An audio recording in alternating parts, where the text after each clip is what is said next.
your blood type is. Definitely an A. B型で短絡的なところがあって 혈액형이 어떻게 되세요? A형인데. A 型って言われたら、だいたい几帳面とか。僕 O 型なんですけど AB 型っぽいってよく言われて AB type is very, Japanese people describe it as mysterious. So are you gonna find me a boyfriend based on my blood type? Salut, je suis au Japon et au Japon, les personnages de manga, de jeux vidéo ou d'animé ont des groupes sanguins. Chun-Li est A, Naruto est B et le mec qui fait il est AB. Pourtant, les transfusions sanguines ne sont pas vraiment au cœur de l'histoire de Naruto ou du gameplay de Street Fighter, et on peut se demander pourquoi cette information extrêmement spécifique est dans les manuels de jeux vidéo, par exemple. Autre exemple, les personnalités publiques japonaises ont leur groupe sanguin qui est renseigné sur leur page Wikipédia. Pourquoi pas leur statut vaccinal ou leurs allergies alimentaires, mais ce qui compte ici, c'est vraiment qu'ils soient A, B ou O, et c'est parce qu'au Japon, il existe une théorie très particulière qui est que les groupes sanguins sont liés à la personnalité. Les gens du groupe A seraient calmes, méticuleux et sérieux, ceux du groupe B seraient créatifs et passionnés, ceux du groupe AB seraient sociables et rationnels, et ceux du groupe O seraient ambitieux et guerriers.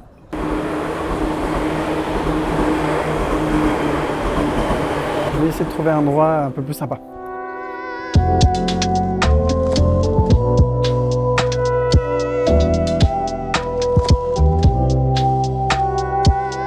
Alors, je vous fais pas la liste complète des qualités et défauts parce que évidemment c'est super long, mais la liste s'arrête pas là. Le succès d'une relation amoureuse dépend de la compatibilité entre les groupes.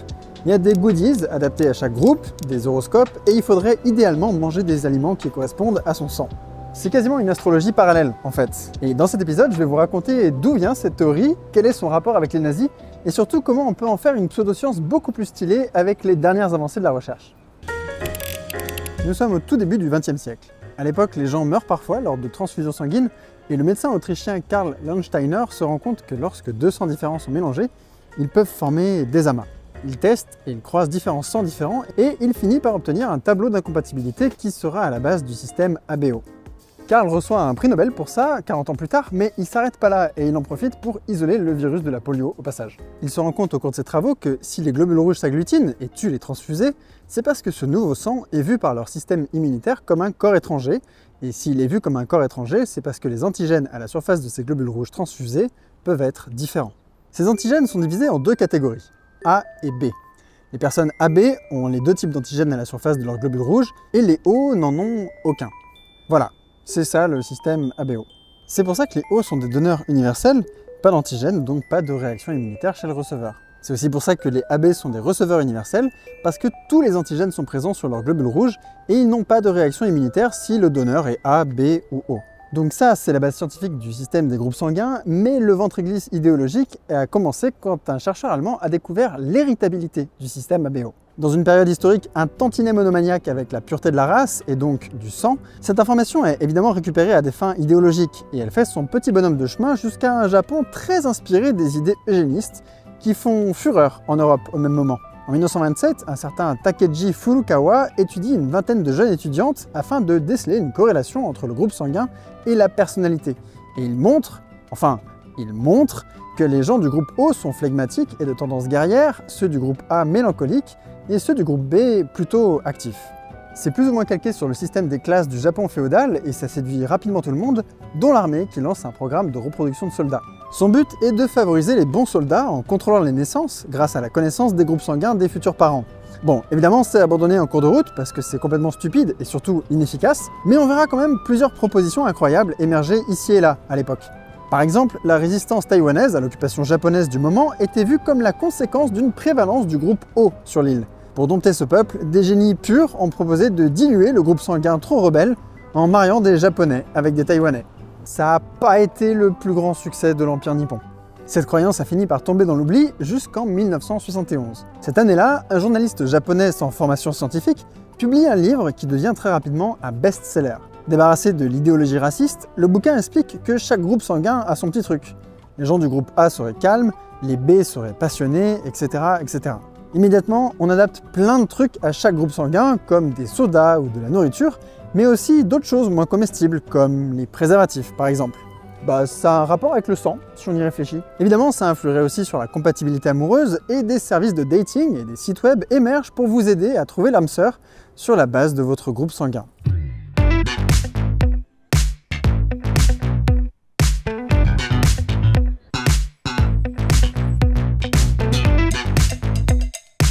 cette croyance est partout dans la société japonaise. Dans le sport, les meilleurs athlètes sont supposés être du groupe O. Et dans la politique, il y a une anecdote marrante. En 2011, peu après le séisme du mois de mars, un ministre a dû démissionner après avoir sorti des propos déplacés sur les victimes. Et il s'est excusé en faisant valoir qu'il était du groupe B, et donc impulsif. La théorie a aussi mené à des discriminations au groupe sanguin, le fameux Burahara.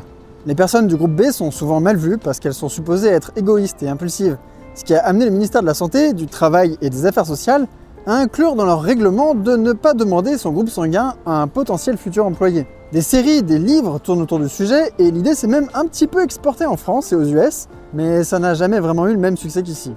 On a déjà les dates de naissance et les constellations à regarder, venez pas nous embrouiller avec vos pseudosciences là. Au moins, on peut concéder qu'il y a un lien direct avec la biologie. Le sang, c'est dans le corps, les globules rouges irriguent le cerveau est responsable de la personnalité, c'est un tout petit peu plus tangible que l'astrologie.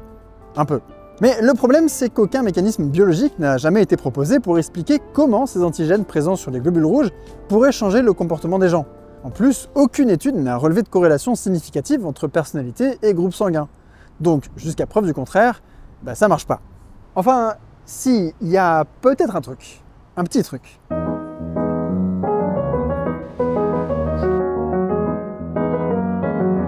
Depuis quelques années, plusieurs études ont utilisé de gros jeux de données avec plusieurs milliers de personnes et certaines d'entre elles ont montré que la croyance qu'il existe un lien entre groupe sanguin et personnalité affectait la relation entre groupe sanguin et personnalité.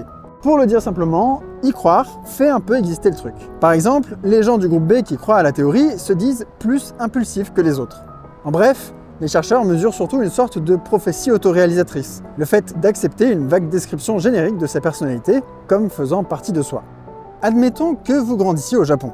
Si l'ensemble de la société dans laquelle vous évoluez estime que les groupes sanguins ont une influence sur votre personnalité, et que je vous dis que votre sang vous définit comme étant une personne soucieuse des autres, aimant avoir des projets tout en ayant parfois peur de les réaliser, alors il y a de fortes chances que vous vous disiez « Eh mais c'est exactement moi ça !» On appelle ça l'effet Barnum et il fait vivre beaucoup de charlatans. Donc non, les groupes sanguins n'ont aucune influence sur la personnalité. À vrai dire, la raison de leur existence est encore très mal comprise. Un début d'explication apparaît quand on regarde une carte de la prévalence de certains groupes dans le monde. Les populations du globe n'ont pas du tout les mêmes fréquences, comme si les groupes sanguins servaient d'adaptation à des conditions locales, comme les maladies par exemple. Avec ces millions de morts par an, et principalement des enfants, le paludisme est un fléau qui a énormément façonné l'évolution de notre espèce, et des chercheurs se sont aperçus que le groupe O protégeait des formes graves de la maladie. Ce parasite infecte les globules rouges en s'y fixant grâce aux antigènes présents sur leur membrane, et comme les gens du groupe O n'ont pas d'antigènes du système ABO, le parasite galère à s'y fixer.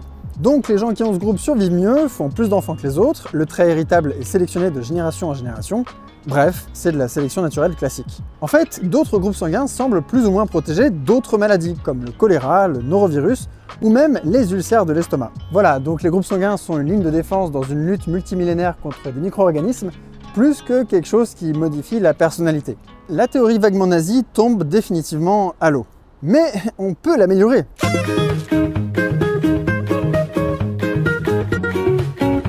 Le plus gros problème de cette théorie, c'est qu'elle ne considère que 4 groupes sanguins, A, B, O et AB.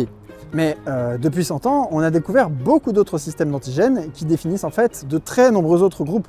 Vous connaissez déjà le rhésus, un autre ensemble d'antigènes très connu parce qu'ils peuvent déclencher des incompatibilités pendant les transfusions. Donc on a ABO et rhésus, ça fait 2, mais il y a en fait 44 systèmes dans le genre. Ça veut dire que si vous êtes A+, comme moi, en fait vous êtes peut-être réellement A dans le système ABO, plus dans le système rhésus, mais aussi M et N positifs dans le système MNS, K positif dans le système KEL, LEB négatif dans le système Lewis, 2phi négatif dans le système 2phi, et ainsi de suite pour les 44 autres systèmes. La plupart d'entre eux ne sont pas liés à des incompatibilités de transfusion et passent plutôt inaperçus, et c'est pour ça qu'on les zappe généralement. Mais bon, votre vrai groupe sanguin est largement plus long et complexe que juste A, B, AB ou O. Dans la décennie qui vient de passer, un système a été découvert tous les ans en moyenne, avec parfois des groupes extrêmement rares, comme le groupe MAM négatif, porté officiellement par 11 personnes dans le monde. Bref, au total, il y a près de 350 antigènes différents qui peuvent identifier un globule rouge, et je me suis amusé à calculer le nombre de groupes potentiels. Et il y en a plus que le nombre d'humains sur Terre. Largement plus. Ça va probablement être un peu compliqué de faire un horoscope pour chacun, mais quitte à faire une pseudoscience, autant le faire avec panache. Conclusion, il me reste plus qu'à écrire un bouquin et à vendre des goodies au Japon. Cool! C'est la fin de l'année et c'est le moment de vous dire merci. Je vous suis très reconnaissant d'avoir regardé les vidéos cette année et je veux tout particulièrement remercier les tipeurs et les tipeuses d'avoir permis tout ça. Vous portez la chaîne, donc merci de rendre ça possible. Je vous donne 2-3 nouvelles sur le futur de la chaîne en 2024 dans la newsletter sur Tipeee, et en attendant, bonne fête à toutes et à tous.